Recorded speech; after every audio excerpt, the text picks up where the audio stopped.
Shri KT Ramarao గారు. అధ్యక్ష, ముందుగా గౌరవ మంత్రి గారికి, ఎందుకంటే వారు లెజిస్లేటివ్ అఫైర్స్ మినిస్టర్ కూడా, వారిని అడగదలుచుకుంది ఏమంటే అధ్యక్ష, వారు పెట్టిందేమో తీర్మానం అన్నారు. తీర్మానం కాపీస్ అయితే మాకెవరికి రాలేదు. తీర్మానం అన్నారు, చర్చ ప్రారంభించారు. మరి నేనేమనుకున్నానంటే, ఎందుకంటే ఇంత ప్రాముఖ్యత కలిగిన అంశం కాబట్టి గౌరవ ముఖ్యమంత్రి గారే మరి రాష్ట్ర ప్రభుత్వ పక్షాన సమర్థవంతంగా తీర్మానం ప్రవేశపెడుతూ వాదన వినిపిస్తారేమో అనుకున్నాను. కానీ మరి వారు ఏ కారణం చేతనో కానీ ముఖ్యమంత్రి గారు మాట్లాడడం లేదు. వారి సహచర మంత్రివర్యులతో మాట్లాడించినారు.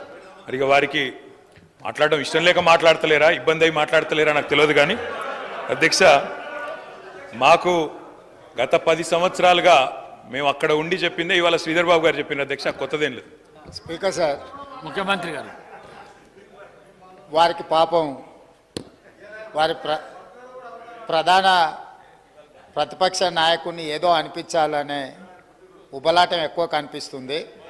ఇంత అత్యంత కీలకమైన 4 కోట్ల తెలంగాణ ప్రజలకు సంబంధించిన హక్కులు, అనుమతులు, నిధులు సర్వం ఈరోజు మనం ఇక్కడ చర్చించుకుంటున్నాం. ఇంత కీలకమైన సందర్భంలో ప్రధాన ప్రతిపక్ష నాయకుడు గారు ఇక్కడికి వచ్చి 15 సంవత్సరాల తెలంగాణ ఉద్యమం, 10 సంవత్సరాల తెలంగాణ రాష్ట్ర ముఖ్యమంత్రిగా 25 సంవత్సరాలు పనిచేసిన అని గొప్పగా చెప్పుకుంటూ ఉంటారు. ఎప్పుడు వీళ్ళేమో భజన చేస్తూ ఉంటారు. మరి అట్లాంటి అనుభవజ్ఞుడు ఇక్కడ వచ్చి కూర్చొని ఈ సభలో చర్చించి ఇందులో పాల్గొని కేంద్ర ప్రభుత్వాన్ని నిలదీయాల్సిన సందర్భంలో కూడా ఇక్కడికి రాకుండా మోడీ గారు వీరిక్కడికి వస్తే చూస్తే ఏమైనా జరుగుద్దేమనే భయంతో ఎక్కడో దాచుకొని ఇక్కడ వీళ్ళని పంపించి వీళ్ళ అధ్యక్ష మాట్లాడేది. తెలంగాణ రాష్ట్ర ముఖ్యమంత్రిగా కేంద్ర ప్రభుత్వం నిన్న ప్రవేశపెట్టిన బడ్జెట్లో తెలంగాణకు జరిగిన అన్యాయాన్ని, నిధులను, అనుమతులకు సంబంధించి నిన్నటికి నిన్న స్పష్టంగా మా మంత్రివర్గ సహచరులకు చెప్పడమే కాకుండా ఈరోజు ఈ సభలో ఈ తీర్మానాన్ని ప్రవేశపెట్టి అందరి అభిప్రాయాలను తీసుకొని ఈ తెలంగాణ రాష్ట్రానికి న్యాయం చేయాలని మా ప్రభుత్వం ముందుకు వచ్చింది. కాబట్టి ఆ సభ్యులు ప్రస్తావించాల్సిన అంశాల మీద దృష్టి పెడితే అది తెలంగాణ రాష్ట్రానికి ఉపయోగపడుతుంది. అట్లా కాకుండా ఇట్లాంటి వివాదాస్పదమైన విషయాలు మాట్లాడితే వారి నాయకుడి యొక్క బండారం బయటపడుతుంది. దానివల్ల వారికే నష్టం జరుగుతుందని నేను సూచన చేస్తున్నా అధ్యక్ష. అధ్యక్ష, కేటీ రామారావు ఈ రకంగానైనా ముఖ్యమంత్రి గారు గొంతు విప్పినందుకు సంతోషం అధ్యక్ష. ఈ రకంగానైనా మాట్లాడే పరిస్థితి వచ్చినందుకు ధన్యవాదాలు అధ్యక్ష.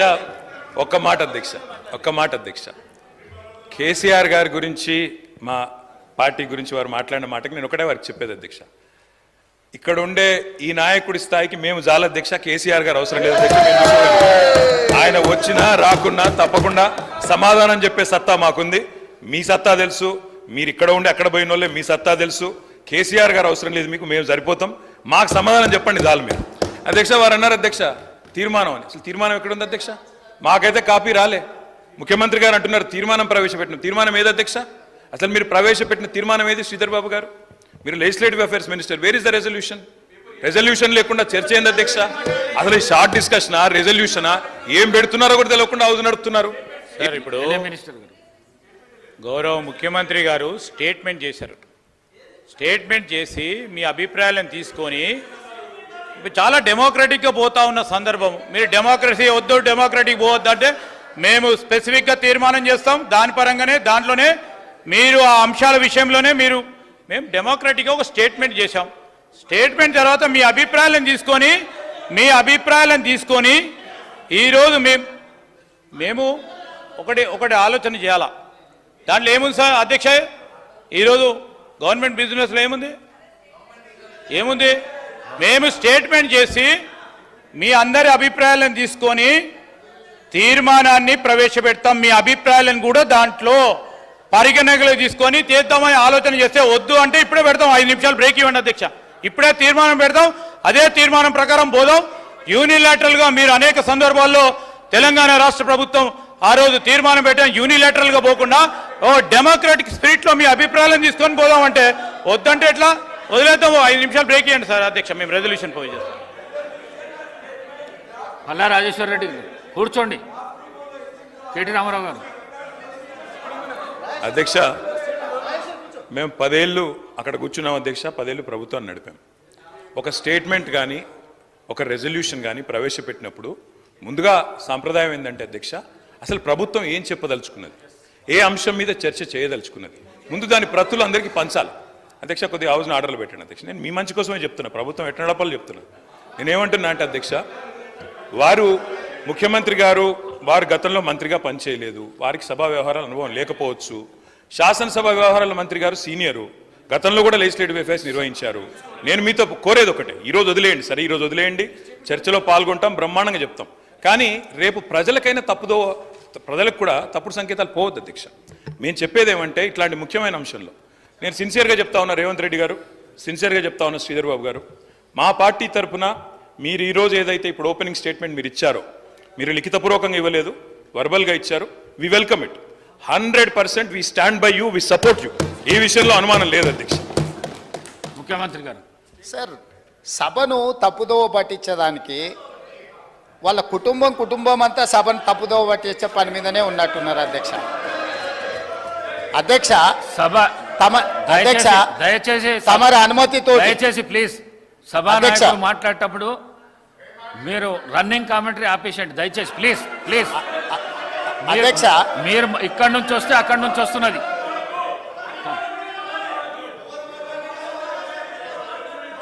అధ్యక్ష, నేను వారు మేనేజ్మెంట్ కోర్ట్ అనే అనుకున్నా కానీ యాబ్సెంట్ ల్యాండ్ లార్డ్ కానీ కూడా ఇప్పుడు అర్థమవుతుంది అధ్యక్ష. అధ్యక్ష, ఇనీషియల్గా నేను మీ అనుమతితో కేంద్ర ప్రభుత్వం 2024-2025 ఆర్థిక సంవత్సరానికి ప్రతిపాదించిన బడ్జెట్లో తెలంగాణ రాష్ట్రానికి కేటాయించాల్సిన నిధులు, ఇవ్వవలసిన అనుమతుల విషయంలో చూపించిన వివక్షపై సభలో చర్చకు అనుమతించవలసిందిగా కోరుతున్నాను అని స్పష్టంగా చర్చ కోసం నేను అనుమతి అడిగిన. వారు తీర్మానం ప్రవేశపెట్టినరు, తీర్మానం మాకు ఇవ్వలేదు. ఏంది అధ్యక్ష? ఎవరిని తప్పుదోవ పట్టిస్తున్నాడు అధ్యక్ష? ఇప్పుడు సమయానికి రాడు, ఆలస్యంగా వస్తాడు, వచ్చిన తర్వాత అవగాహన రాహిత్యంతో మొత్తం చర్చను, ఇంత సీరియస్ ఇష్యూ రాష్ట్రానికి జరుగుతున్న అన్యాయం మీద గంభీరంగా సభలో చర్చ జరుగుతుంటే అవగాహన రాహిత్యంతో అనవసరమైన వివాదాలను కెలికి తీసి ఈరోజు మాట్లాడే ప్రయత్నం చేస్తుండే ఆ సభ్యుడు. మళ్ళొక్కసారి స్పష్టంగా ఒకవేళ వారికి ఒకవేళ కాగితం లేకపోతే కాగితం పంపిస్తా. నేను మొదట చర్చ చేయండి అని చెప్తున్నాం. మీ అభిప్రాయాలు తీసుకోవడానికే చర్చ పెట్టినాం. మీ అభిప్రాయం ఏంది? మొన్న ఢిల్లీకి పోయి చీకట్లో మాట్లాడుకొచ్చుకున్నదే మీ అభిప్రాయమా? సభలో ఇంకేమైనా వేరే అభిప్రాయం ఉందా? మీరు ఏం చెప్తారో చెప్పడానికి మీకు అనుమతి ఇచ్చినాం. అది చెప్పకుండా వివాదాలు చేసి ఏదో ఒకటి మాట్లాడితే మీరు సభలో నుంచి బయటికి పంపిస్తే అబ్బా బతుకురా జీవుడా అని తప్పించుకొని పారిపోదామని ఇట్లాంటి ప్రయత్నాలు చేస్తున్నారు అధ్యక్ష. కానీ బయటికి పంపొద్దు అధ్యక్ష. నించోబెట్టుండ్రి, వాళ్ళ అభిప్రాయం కనుక్కోండి, వాళ్ళు స్పష్టంగా చెప్పాల్సిందే. తెలంగాణ ప్రజల ముందల వాళ్ళని నించోబెట్టుండే అధ్యక్ష. చీకటి ఒప్పందాలతోని తెలంగాణకు అన్యాయం జరుగుతుంటే సభలో ఇంత ప్రధానమైన అంశం మీద చర్చ జరుగుతున్నప్పుడు ఇది తీర్మానమా, ఇది చర్చనా? స్పష్టంగా చర్చ అని నేను చెప్పిన అధ్యక్ష. కావాలంటే మీరు రికార్డులు తిరిగేసుకోండి, చర్చలో పాల్గొనండి. చర్చలో పాల్గొన్న తర్వాత ప్రభుత్వం వైపు నుంచి తీర్మానం ప్రవేశపెట్టాలని ఒకవేళ ప్రభుత్వం అనుకుంటే మీరందరూ సూచన చేస్తే ఈ చర్చను మీరు తీర్మానం కింద ఒకవేళ మలుద్దామా, మీరు యూఆర్ ఎట్ యువర్ ఫ్రీడమ్, మీరు సజెషన్ ఇవ్వండి. గవర్నమెంట్ ఓపెన్ మైండ్తో ఉంది, మీరు ఏమైనా సజెషన్ ఇస్తే తీసుకోవడానికి. అంతే తప్ప ఆయన మంత్రి చేయలే, ఈయన మా నాయన నాకేమో ఇట్లా ఉచితంగా కుర్చీలు ఇచ్చి చదువు రాకపోయినా తీసుకొచ్చి మంత్రులను చేయలే. మా నాయన చదువు రాకపోయినా సంధ్య లేకపోయినా మాకు మంత్రులను చేసి ఇంట్లో కూసబెట్టలే.